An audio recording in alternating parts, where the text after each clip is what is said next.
아멘. 우리가 성경을 볼 때 가끔 이렇게 사람들이 이 성경에 이 말씀 있지 않습니까? 라고 그 성경 한 구절만 보면 오해하게 됩니다. 성경의 저자가 누구를 대상으로 썼고 누구에게 이 말씀을 했는지를 우리가 정확히 봐야 됩니다.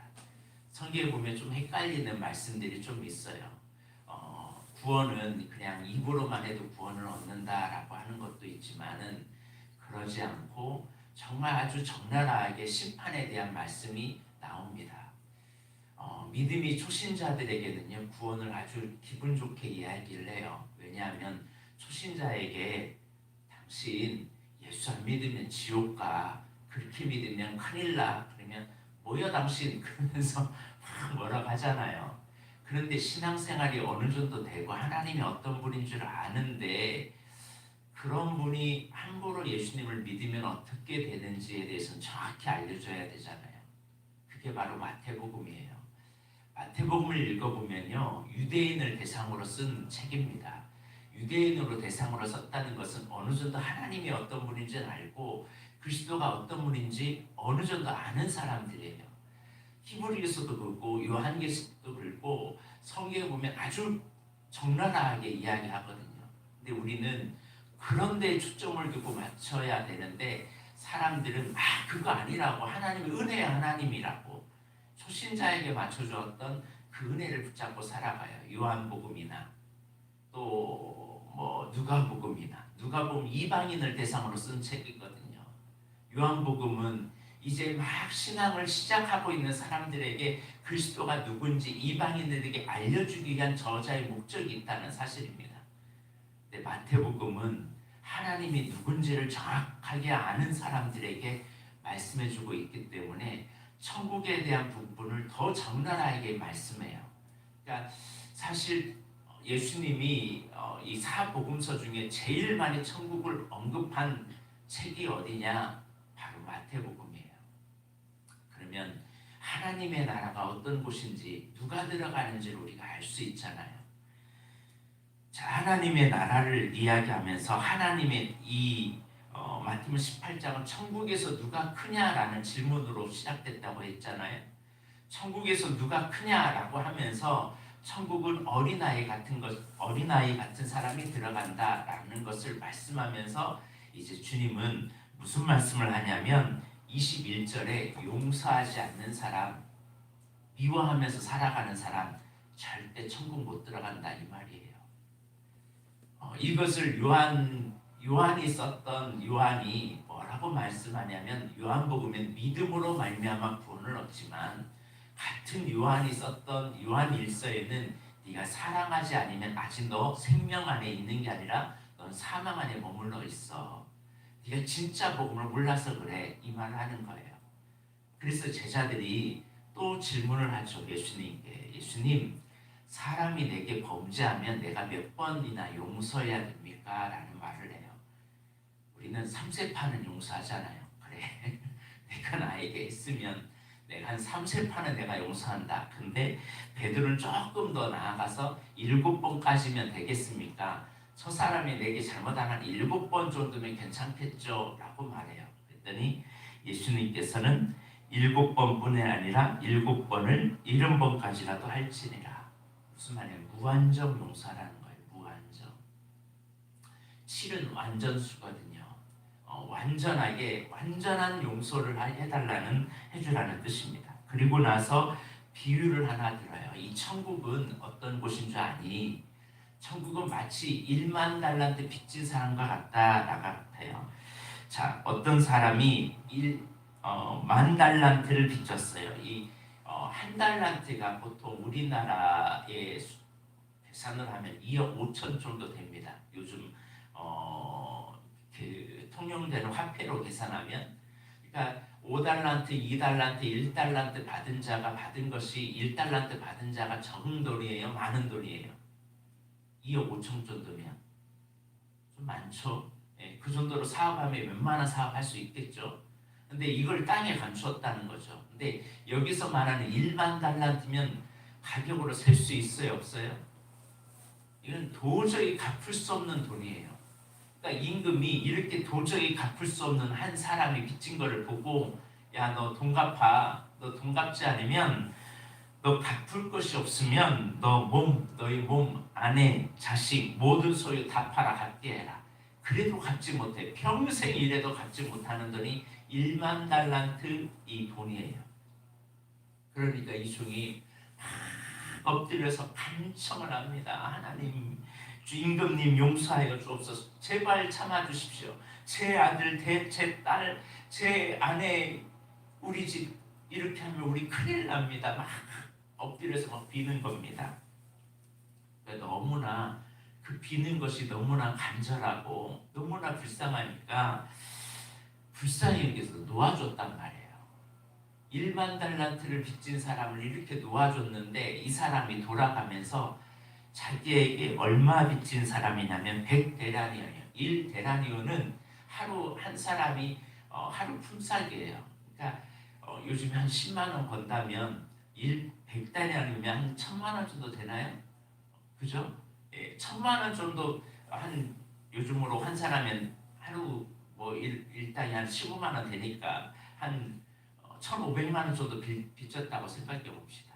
나에게 1,500만 원 빚진 사람 딱 만났어요. 그러니까 이 사람 만나가지고 너 내 돈 갚아 그러는 겁니다. 그런데 빚을 갚으라 하니까 이 동료도 자기처럼 제발 참아달라고 용서해달라고 그러는 겁니다. 그랬더니 30절에 이 사람이 1만 달란트 빚진 사람이 어떻게 해요? 용서해달라고 좀 갚겠다고 하니까 허락하지 아니하고 이에 가서 그가 빚을 갚도록 어디에 가둬요? 옥에 가두어요. 그러니까 이 모습을 보았던 동료들이 너무나 이 사람 너무한다. 자기는 1만 달란트 빚졌으면서 어떻게 100달이온 빚진 저 사람 가지고 어떻게 저렇게 행동할 수 있냐. 아니 임금이 그렇게 많은 것을 용서해 줬으면 그까짓 것그 1,500만 원 정도면 그냥 용서해 줘야 되지. 임금에게 그만큼 은혜를 받았으면. 그런데 이것을 너무나 딱지가 나가지고 임금에게 고자질합니다. 그때 32절에 이에 주인이 그를 불러다가 말하되 악한 종아 내가 빌기에 내가 내 빚 전부를 탕감해 주었다. 근데 내가 너를 불쌍히 여긴 것 같이 너도 내 동료를 불쌍히 여김이 마땅하지 아니하냐. 근데 너는 오히려 그 빚을 갚도록 그를 옥조로에게 넘겨주고 그러냐. 그러면서 그 사람을 다시 감옥에 가둬버립니다. 그게 바로 35절 오늘 말씀의 핵심이에요. 시작. 너희가 각각 마음으로부터 형제를 용서하지 아니하면 나의 하늘 아버지께서도 너희에게 이와 같이 하시리라. 한 번 죽는 것은 사람에게 정해진 것이요 그 이후에는 심판이 있어요. 심판을 이 죄값 해결하지 못해서 심판을 당하는 사람은 하나님의 진노를 마땅히 받아야 할 사람인데 이 진노가 엄청난 진노인데 이 진노에서 우리를 해방시켜 주시고 예수님이 대신 우리의 죄값을 다 감당해 주셨어요. 그러면 나에게 작은 것 하나 지었던 거 그거 하나 용서하지 못하겠습니까? 우리가 하루에도 몇 번씩 죄를 짓는데 그 죄 탕감해 주겠다고 했는데 나에게 죄 조금 진 것 가지고 용서하지 아니하고 살아가는 사람이 과연 하나님의 나라에서 어떻게 되겠습니까? 그래서 성경은 너희가 사랑하지 아니하면 아무것도 아니다라고 말해요. 너 믿음이 있냐? 산을 옮길 만한 믿음이 있냐? 너 예언도 하냐? 그러나 너희에게 사랑이 없으면 울리는 꽹과리와 같다 라고 사도 바울은 말해요. 사도 요한은 뭐라고 말하냐면 네가 사랑하지 아니하면 넌 아직 생명 안에 있는 게 아니라 넌 아직 사망 안에 있어. 사랑해야 믿음의 사람답게 살아갈 수 있는 거야. 오늘 우리의 삶에 있어서 우리는 내 인생의 목표를 하나 정하시길 바랍니다.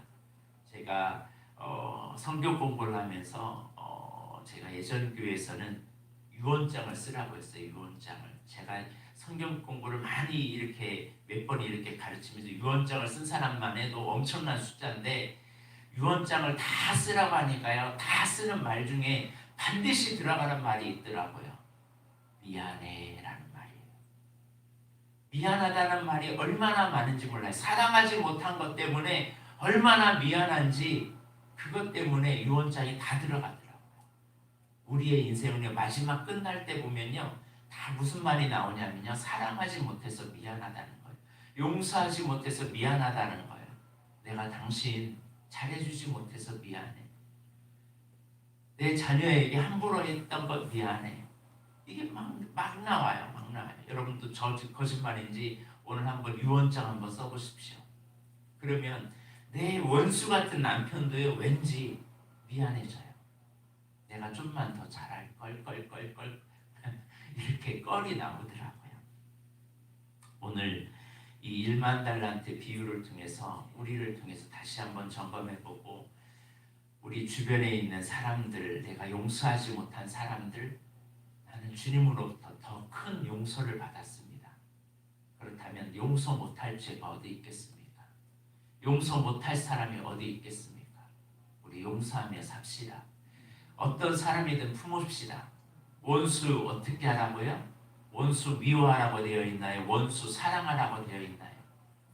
원수 사랑하라고 되어 있어요. 갚는 것은요, 내가 갚는 게 아니에요. 하나님이 갚아줘요. 내가 원수 사랑하면요, 하나님은 그 원수의 머리에 숯불을 가져다 준다고 그랬어요. 우리가 할 일은 무조건 사랑만 하라는 거예요. 그러므로 오늘 우리의 삶에, 내 인생에 사랑만 하면서 살아가길 주의 이름으로 축복합니다. 18장의 서두의 메시지가 뭐였냐면 천국에서 누가 큽니까? 시기, 질투, 비교의식, 열등감, 그걸로 시작되었던 걸로 시작한 거예요.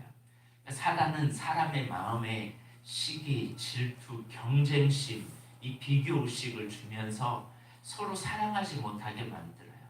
그러나 결론은 내가 아버지로부터 이런 빚진 것을 내가 받았는데 내가 못할 사람이 누구냐? 나를 누가 높아지고 낮아지고 그게 무슨 문제냐? 주님이 나를 사랑해 줬는데 나 같은 사람을 건져 주었는데 이런 마음으로 나아가면 다 포용하게 된다는 사실입니다. 그러면 누구든 다 품을 수 있고 누구든 다 사랑할 수 있다는 사실을 우리가 알고 우리 이 땅에 살아가는 동안 시기심, 질투심, 비교의식, 열등감 느끼지 말고 예수님이 나에게 베푸신 그 사랑만 생각하면서 살아가길 바랍니다. 그 사랑 생각하다 보면 우리가 하나님 앞에 서는 그날에 지극히 작은 자 한 사람에게 한 것을 하나님은 다 보고 계시고 알고 계십니다. 그러므로 오늘 우리의 헌신이 우리가 헛되지 아니한다는 사실을 잊지 마십시오. 35절 다시 한번 봅니다. 너희가 각각 마음으로부터 형제를 용서하지 아니하면, 그러니까 용서는 어디에서 용서가 돼야 돼요? 겉으로만 용서되면 되는 거예요? 겉으로 우리는 얼마든지 용서할 수 있어요. 얼마든지 괜찮은 척 할 수 있어요. 그러나 주님은 무엇을 용서하지 아니하면 마음으로부터 각각 마음으로부터 형제를 용서하지 아니하면 너희도 용서함을 못 받는다. 그래서 예수님께서 가르쳐 주신 기도를 여러분 잊지 마십시오. 내가 너희를 용서한 것 같이 너희도 서로 용서하라. 이 말 우리가 마음 안에 새기고 오늘은 내 마음 안에 용서하지 못하는 것, 내가 아직도 이 사람만큼은 내가 용납되지 못하는 부분이 있다면 오늘 이 새벽에 해결받아 하나님이 주시는 천국을 다시 누리길 주의 이름으로 축복합니다. 기도하겠습니다. 사랑과 은혜가 많으신 하나님, 인간관계를 살다 보면 우리의 마음을 아프게 하고 내 가슴을 지키며 고통을 준 우리 이웃들이 있습니다. 그러나 그런 이웃들을 볼 때 내가 그를 용서하지 아니하면 나의 죄도 하늘 아버지 앞에 용서함을 받지 못한다고 말씀해 주셨습니다. 아버지는 내가 용서하지 아니하면 내 마음은 아직 사망 안에 머물고 죄 가운데 머물 수밖에 없다는 것을 알기에 우리에게 용서하라 말씀하셨습니다. 오늘 이 용서하라는 말씀을 내 마음 판에 새기게 하여 주옵시고 이제는 어떤 사람이라도 품을 수 있는, 그래서 시기심, 경쟁심, 비교식, 열등감 그리고 질투가 우리 안에 일어날 때 사랑으로 덮어버리게 하여 주옵소서. 아무리 믿음이 있고 소망이 있어도 사랑이 없으면 아무것도 아니라는 사실을 우리가 깨닫게 하여 주셔서 이 사랑이 우리 안에 있게 하여 주옵소서. 하나님이 먼저 우리를 사랑하셨기에 우리도 그 사랑 본받으면서 살아갑니다. 하나님, 이 사랑으로 우리가 살아가게 하여 주옵소서. 원수 같은 사람, 나를 핍박하는 사람, 또한 나를 대적했던 사람들을 다가가서 사랑의 손길을 내밀게 하여 주옵시고 그 사람에게 하나님의 거룩하심으로 품을 수 있는 거룩한 믿음의 자녀들 되게 하여 주옵소서. 그래서 이 땅을 하나 되게 만들게 하여 주옵시고 그리스도의 나라로 만들 수 있는, 사랑의 나라로 이끌 수 있는 우리 모두가 되게 하여 주옵소서. 감사드리며 예수님의 이름으로 기도드립니다. 아멘.